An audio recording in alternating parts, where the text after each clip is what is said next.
কুল্লু বিদআতিন দালালা।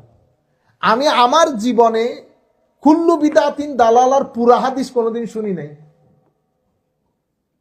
এটা একটা পুরা হাদিস, তো আপনি সম্পূর্ণ হাদিস পড়লে কিন্তু হাদিসের কনটেক্সট বোঝা যায় যে আমার নবী সাল্লাল্লাহু আলাইহি ওয়াসাল্লাম কোন অবস্থার পরিপ্রেক্ষিতে এই কথাটা বলেছেন।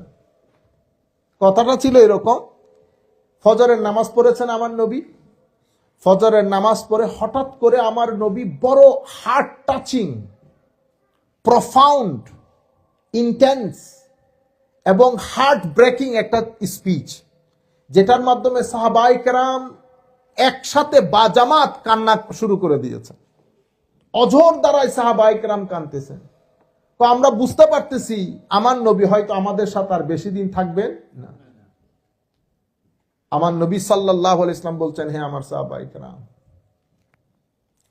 আমি চলে যাওয়ার পরে কোন হাবশি গোলামও যদি তোমাদের খলিফা হয়, হাবশি গোলামও যদি তোমাদের খলিফা হয়, খবরদার তোমরা কখনো ডিসওবিডিয়েন্ট হইও না। তোমরা ওবিডিয়েন্ট হবে, হাবশি গোলাম হলে ওবিডিয়েন্ট হবে। তোমরা কখনো নেতৃত্বের সাথে কি করবা না? বিদ্রোহ করবা না। মনে রাখো, নেতৃত্বের সাথে বিদ্রোহ করলে হক থেকে সরে যাবা, দ্বীনের মধ্যে বেদাত ঢুকাবে না। মনে রাখবা, প্রত্যেক বেদাত পথভ্রষ্টতা। আমার নবী কি এই হাদিসের মধ্যে রবিউল আউয়ালের মাহফিলের কথা বলতেছে? রবিউল আউয়ালের মাহফিল যদি বলতো, তা আমার নবী ওই হাবশি গোলামের কথা দিয়ে কেন শুরু করেছে?